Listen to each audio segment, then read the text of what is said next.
Hello, my name is Paula Anderson, and today we're going to kick off Candid Conversations with Entrepreneurs. I am a journalist with Memphis Small Business Quarterly, and it is a magazine that features emerging and enterprising entrepreneurs in the city of Memphis. And today we have Chamel Jackson, who is a local author, that's going to be joining us today. How you doing, Chamel? I'm good. How are you? Doing good. So let's talk a little about your entrepreneurship journey. I know that you started writing the book a few years ago, and so how has that process been? My journey as an entrepreneur, well, first of all, I didn't plan on being one. I went to school for accounting, undergrad, and then I had an idea about opening a business, but I wasn't really serious about it. Mm-hmm. And then a couple of years later, I went into teaching. And so that was a totally different field for me as well. But in the midst of that, I started, in my personal life, I was being ridiculed or teased about wanting to be waiting till I'm married to involved in sexual activity. Mm-hmm. And so that's kind of what pushed me to go into entrepreneurship, because I wanted to write a book. Okay. And so in writing the book, so you majored in accounting. So how has that switch been from being an accounting major to being an author?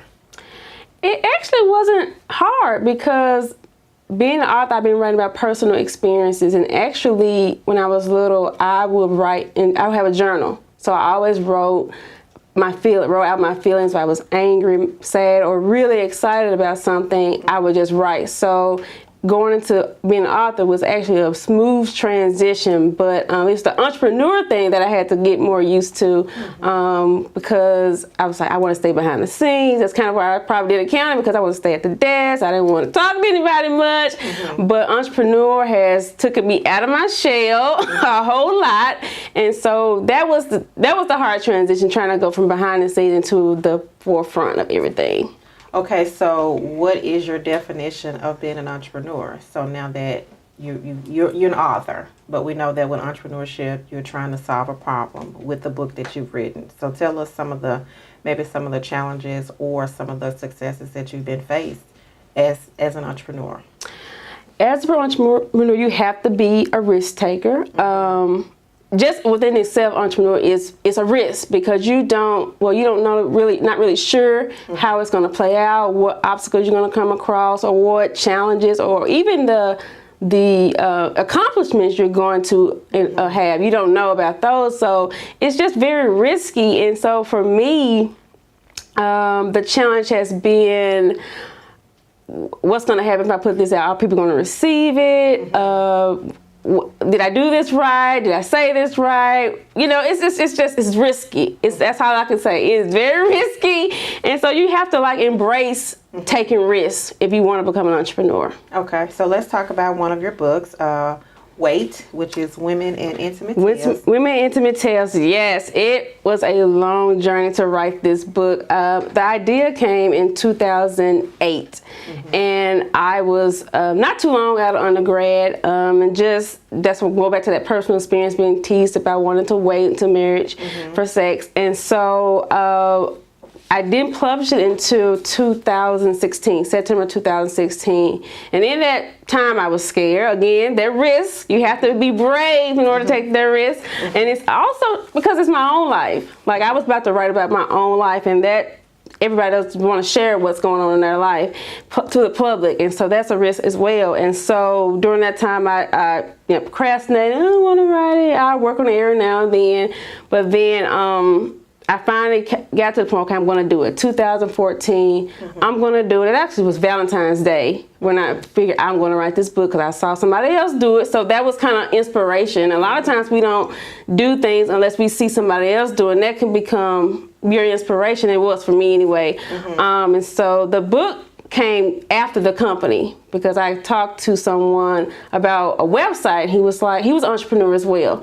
And so he said, why don't you just start a company? I'm like, I just want to write a book. I didn't want to do all of what he was trying to say, but long story short, I started the business breaking it down with C. Jackson. Okay, so what kind of response have you gotten from the book, since the book is geared toward women and girls wanting to remain celibate or abstinent until they get married? So what kind of experiences have you had from sharing that type of story? a lot of people say it's real. And even though my intention was for teenagers, as years went by, I found that a lot of young women in that college age and even after college have embraced the story as well. I think they really embraced my story, and a lot of things that happened in the book about me was in my adulthood. So I figured, okay, that's probably why they embraced it so well. So they say it's real, it's honest.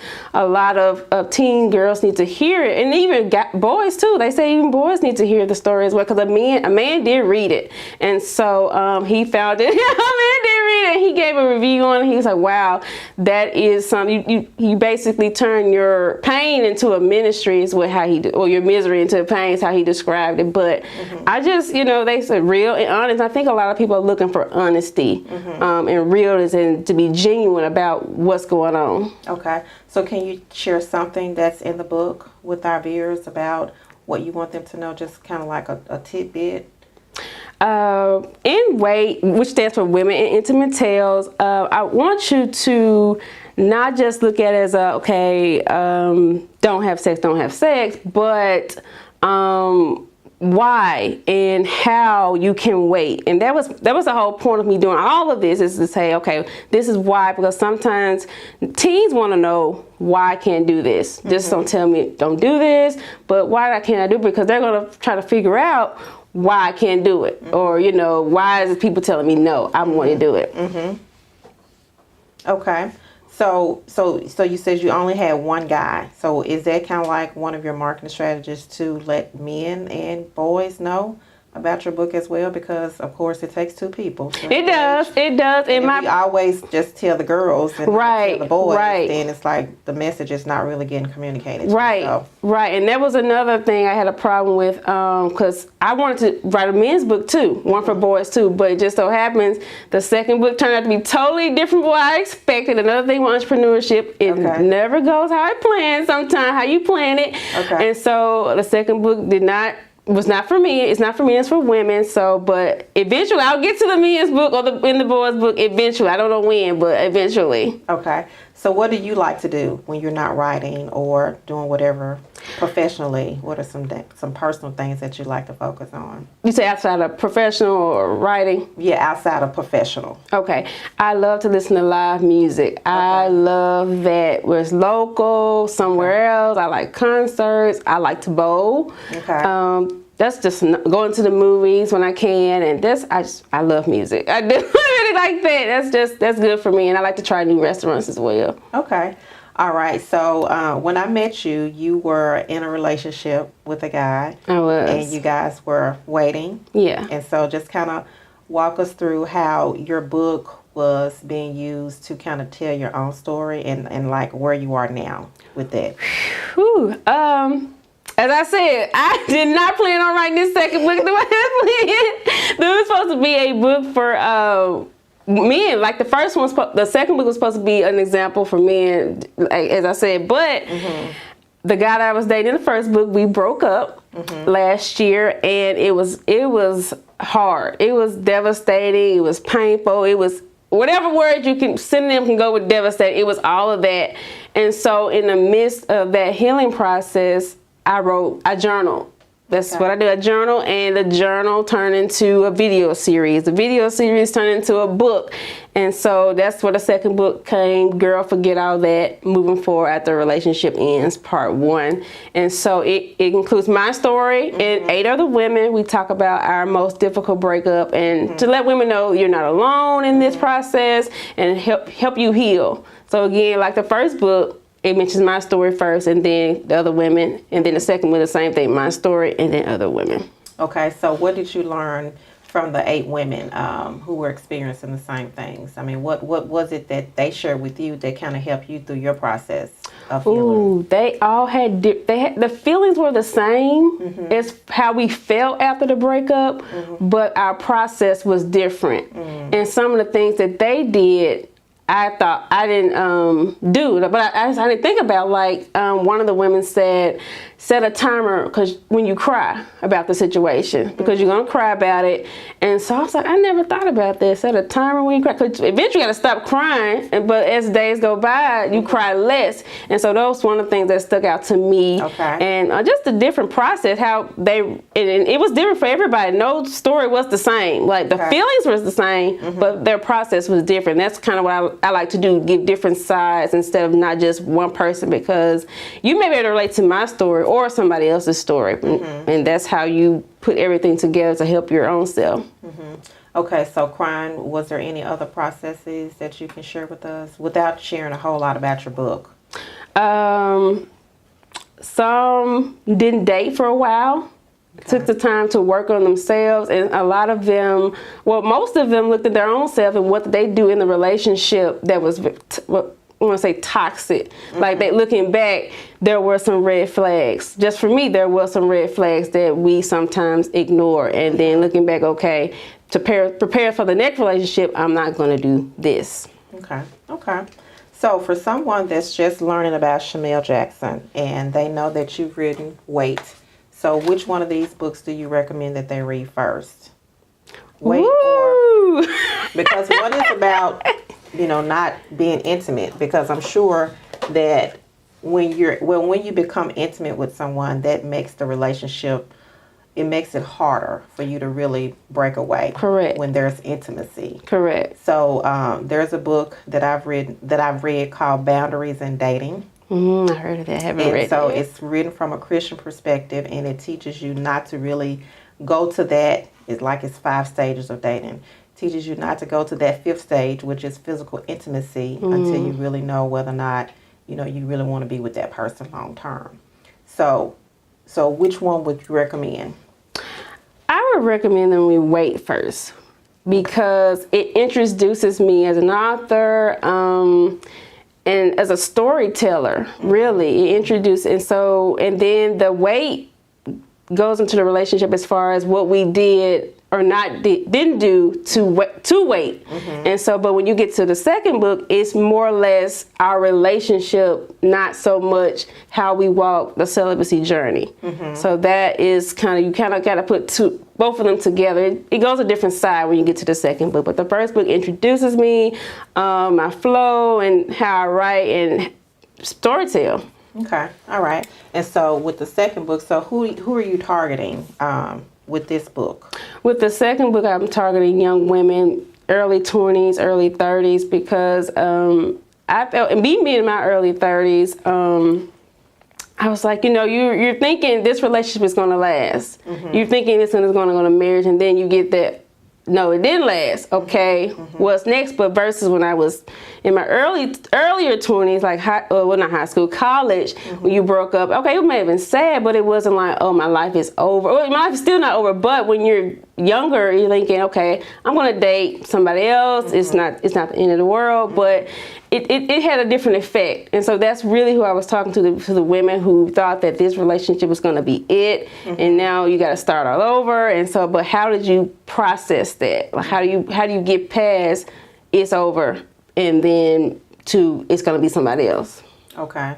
And so what do you think are ways to help them to understand when that relationship is not like the last relationship, meaning like it's not going to lead to marriage? How do you help them in your book to understand that? You're saying if someone is dating someone and how to identify if it's not going to lead to marriage? Yeah. What they're talking about and their actions as well.